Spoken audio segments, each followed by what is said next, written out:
Selamat sore Dr. Handoko. Selamat sore Dr. Handoko. Selamat sore.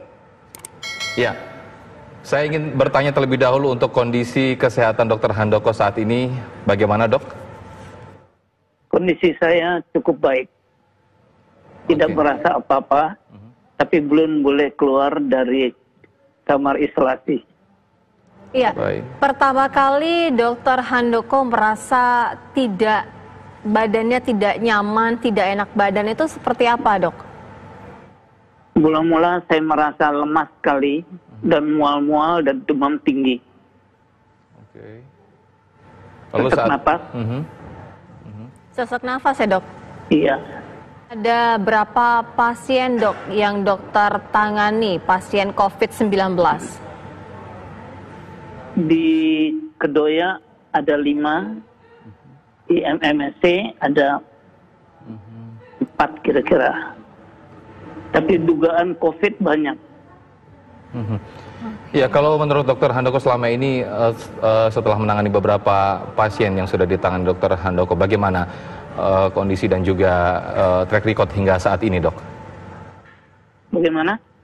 Kalau yang pasien yang sudah ditangani, sejumlah pasien yang sudah ditangani Dr. Handoko, untuk track recordnya hingga saat ini sudah seperti apa dok? Ada yang sudah meninggal. Dan masih ada 2 orang di Kedoya yang saya tahu keadaannya masih jelek. Iya, average umurnya berapa dok? Yang meninggal seorang wanita kira-kira umur 55 tahun. Dan yang masih ada di Kedoya umur kira-kira 40-45 tahun. Itu ada penyakit bawaan atau karena hanya virus corona dok? Mestinya kalau di-trace ada kontak yang menularkan mereka. Coba belum sempat di-trace.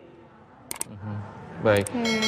Untuk kondisi Dr. Handoko sendiri saat ini, suhu badan Dr. Handoko dan juga kondisi mual ataupun mungkin batuk sudah seperti apa dok?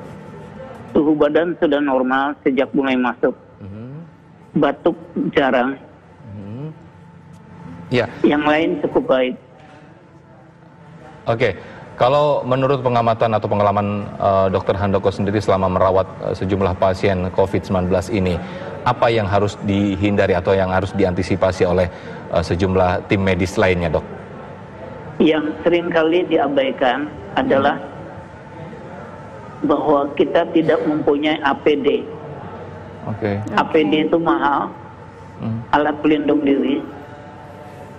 APD itu mahal, dan itu dapat melindungi si pemeriksa, sehingga dia tidak ikut solider dengan pasiennya. Ya, artinya ketika selama dokter dan juga tim medis lainnya menangani pasien COVID-19 ini, ada yang tidak mengenakan APD, dok, karena keterbatasan tersebut? Ya, APD itu sangat sulit. Karena itu, please, dokter-dokter dan para medik yang ada di garis depan, lengkapi mereka dengan baik, supaya mereka juga tidak menikmati penyakit COVID ini. Betul. Ya, kalau boleh tahu ketika selama dokter menangani pasien COVID-19 ini sempat ada dokter mungkin drop secara fisik hingga akhirnya dokter terpapar juga ini virus COVID-19 dok? Iya. Tanggal 14 Maret saya masih mengikuti pertemuan dokter-dokter paru se-Indonesia di Hotel Mercure. Tanggal 15-nya saya ambruk. Dan dirawat.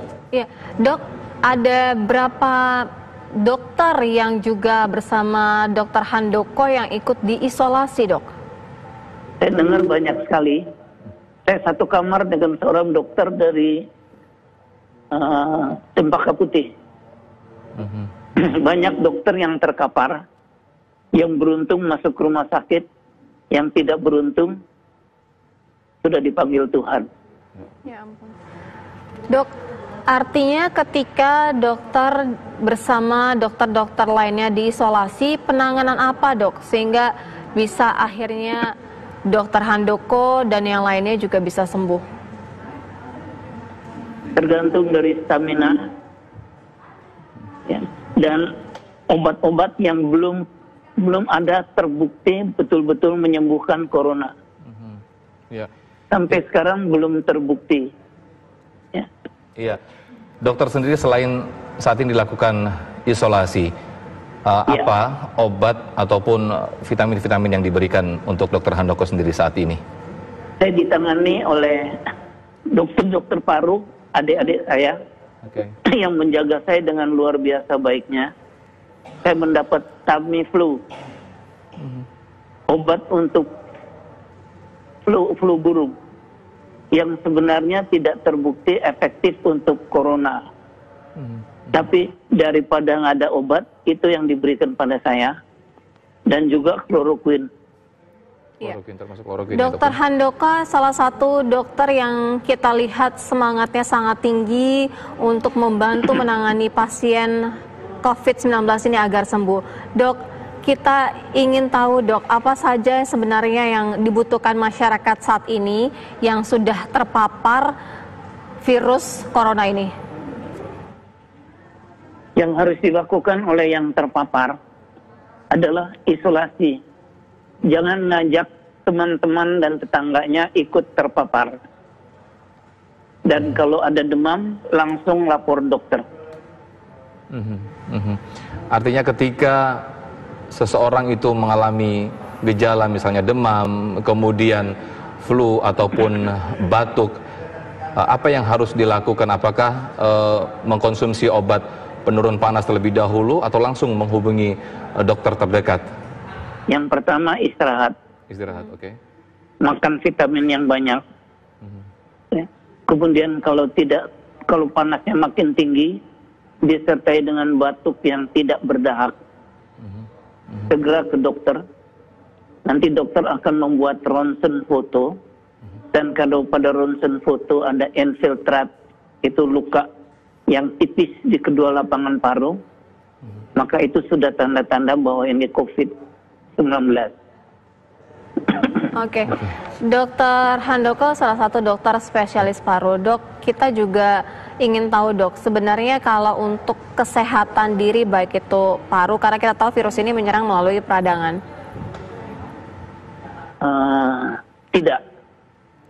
Tidak melalui pandangan. Kalau virusnya nggak masuk di mukosa mata, maka dia tidak. Oke. Termasuk yang sudah kita lakukan selama ini selain melakukan jarak distance. Ya, vitamin ataupun suplemen yang mudah didapatkan bagi masyarakat umum yang saat ini mungkin untuk mencegah, mungkin apa ini dok kira-kira dok? Vitamin C begitu dok ya? Vitamin C itu tinggi. Baik, baik.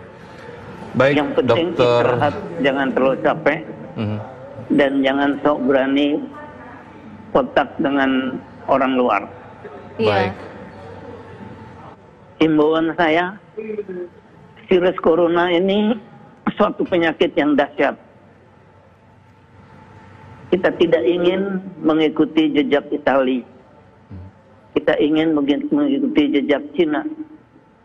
Kita harus segera merem laju ini dengan cara jarang berkumpul, jauhi tempat-tempat